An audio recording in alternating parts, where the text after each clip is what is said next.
अध्याय 2। जैसे को तैसा। पुराने समय की बात है। किसी गांव में एक चौधरी रहता था। एक दिन वह लकड़ियों से भरी गाड़ी लेकर लकड़ियां बेचने के लिए नगर के एक चौराहे पर खड़ा था। चौधरी की गाड़ी को पूरी तरह देखने के बाद एक सेठ ने पूछा, बाबा, गाड़ी का क्या दाम लोगे? चौधरी ने कहा, एक ही दाम बता दूं, पूरे 5 रुपए लूंगा, कम अधिक मत करना। सेठ ने कहा, बाबा, आपने कहा है तो गाड़ी के पूरे 5 रुपए ही दूंगा। चलो जल्दी करो, हवेली तक चलो। चौधरी बैलगाड़ी लेकर सेठ के साथ हवेली की ओर चल पड़ा। वहां पहुंचकर सबसे पहले उसने गाड़ी में जुते बैलों की गर्दन से जुआ हटाया, बैलों को एक तरफ बांधा, फिर गाड़ी में रखी सारी लकड़ियां उतारकर आंगन में रख दी। सेठ ने खुशी खुशी जेब से 5 रुपए निकालकर चौधरी को दे दिए। रुपये लेकर जब चौधरी अपने बैलों को पुनः गाड़ी में जोतने लगा तो सेठ गरजकर बोला, खबरदार, गाड़ी और बैलों को हाथ मत लगाना। मैंने गाड़ी और बैलों की भी कीमत चुकाई है, अब ये मेरे हैं। चौधरी आश्चर्यचकित होकर बोला, पर दाम तो लकड़ियों का चुकाना था। सेठ बोला, मैंने तुमसे गाड़ी का दाम पूछा था या लकड़ियों का? जरा याद करो। मैंने पूछा था कि बाबा, गाड़ी का क्या दाम लोगे? पूछा था कि नहीं? तुमने 5 रुपए मांगे। 5 रुपए से कम दिए हो तो बताओ। गाड़ी का दाम पूछते समय बैल जुते हुए थे कि नहीं? सिर में सफेदी आ चुकी है, इसलिए सच बोलना। एक दिन सबको भगवान को मुंह दिखाना है। चौधरी को काटो तो खून नहीं। वह धीरे से बोला, बैल जुते हुए जरूर थे, पर सेठ जी, मैंने तो लकड़ियों का दाम बताया था। गाड़ी व बैल कहीं 5 रुपए में आते हैं?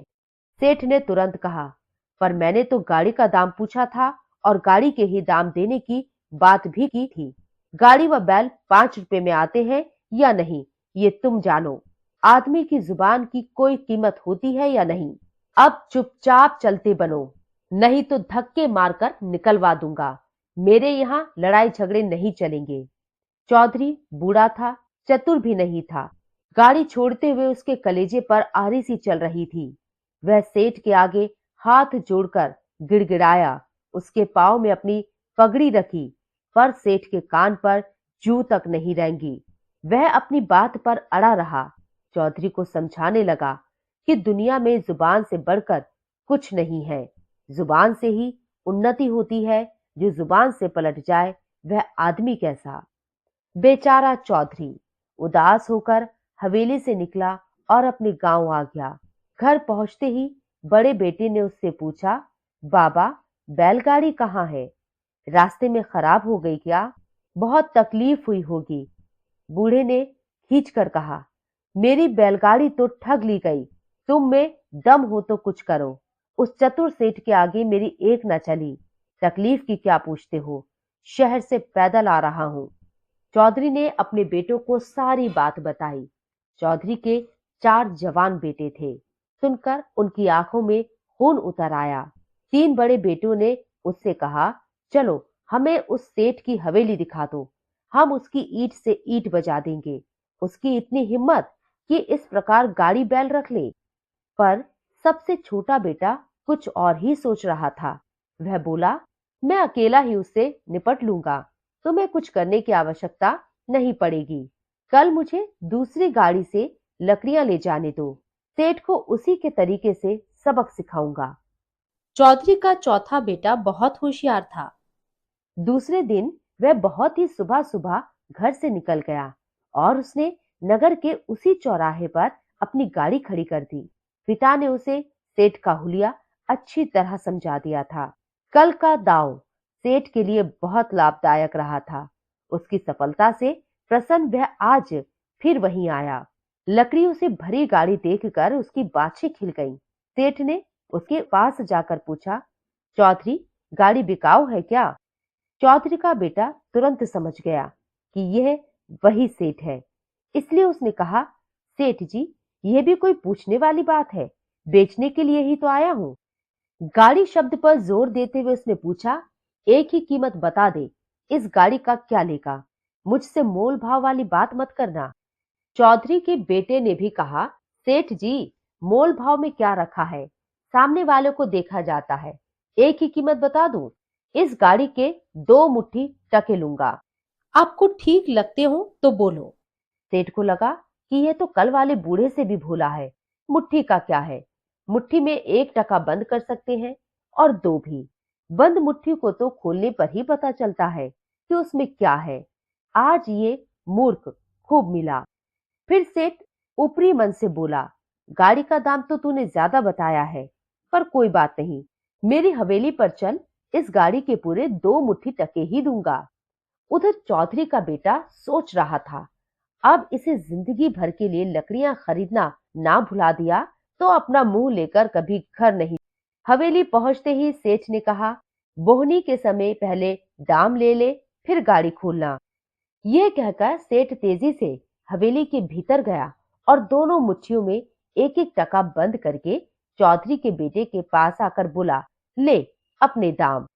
सेठ टके देने के लिए मुठिया खोल ही रहा था कि चौधरी के बेटे ने झट से उसका हाथ पकड़ लिया। फिर अपनी कमर से बांध तेज हंसियां निकालकर बोला, सेठ जी, मुठिया मत खोलो, ये तो अब मेरे साथ ही जाएंगी। सेठ हैरान होकर बोला, यह क्या बक रहा है? चौधरी का बेटा बोला, बक नहीं रहा हूं सेठ, जो सौदा हुआ है वही बता रहा हूं। तुम्हारे शहर में जब लकड़ियों के साथ गाड़ी व बैल बिकते हैं तो टकों के साथ तुम्हारी मुठ्ठियां भी जाएंगी। यह सुनकर सेठ के पैरों तले जमीन खिसक गई। चौधरी के बेटे ने सेठ की कलाई पर हंसिए को हल्का सा रगड़ा तो सेठ जोर से चिल्लाया, छोड़ दे चौधरी, मुझ पर दया कर, मुझसे गलती हो गई। गाड़ी बैल का भला मैं क्या करूंगा, कल के गाड़ी बैल भी वापस ले जा। चौधरी का बेटा उसकी कलाई मरोड़ते हुए बोला, मेरे पिता कल गिड़गिड़ाए, उन्होंने तुम्हारे पांव में अपनी पगड़ी भी रखी, पर तुम नहीं पसीजे, अब जबान से पलटते हो। पल भर में सेठ को सारा फायदा नुकसान समझ में आ गया। हकलाते हुए बोला, जबान तो दी थी, पर टकों के साथ मुट्ठियां देने का मुझे ध्यान नहीं रहा। अब जैसा तू कहे मैं करने को तैयार हूं, लेकिन मेरा हाथ छोड़ दे। चौधरी का बेटा उसकी नकल उतारते हुए बोला, ध्यान नहीं रहा, तुम्हें क्यों ध्यान रहने लगा? बूढ़े आदमी से गाड़ी बैल छीनते समय पूरा ध्यान था। सेठ की करतूत के लिए उल्हाना देते देते उसने हंसिए को सेठ की कलाई पर एक बार और रगड़ा। सेठ बलि के बकरे की तरह कांपते हुए बोला, गाड़ी के साथ दंड के 500 रुपए और भी दूंगा, लेकिन मेरा हाथ छोड़ दे। उसे कांपते देखकर चौधरी के बेटे को हंसी आ गई। वह सेठ के साथ उपहास करते हुए बोला, इसी हिम्मत के जोर पर बेचारे भोले भाले लोगों को ठगते हो। चलो मेरे पांव में पगड़ी रखकर 7 बार नाक रगड़ो, सिर सलामत रहना चाहिए। पगड़ी पांव में रखने से क्या बिगड़ता है, रगड़ने से नाक घिसती थोड़ी ही है। सेठ ने मन ही मन स्वयं को समझाया और तुरंत पगड़ी उसके पांवों में रख दी। फिर गिनकर 7 बार जमीन पर अपनी नाक रगड़ी। तब चौधरी के बेटे ने कहा, अब चुपचाप 500 रुपए निकालो और कल जो गाड़ी बैल हड़प लिए थे वह भी वापस करो। अगर इसमें चीच उपड़ की तो हंसिए से सारी आंतें निकाल दूंगा। सेठ ने झट से 500 रुपए दे दिए और हथियाए हुए गाड़ी बैल भी लौटा दिए। चौधरी का बेटा सेठ को उसी की जबान में समझाकर दोनों बैलगाड़ियों के साथ अपने गांव में लौट आया।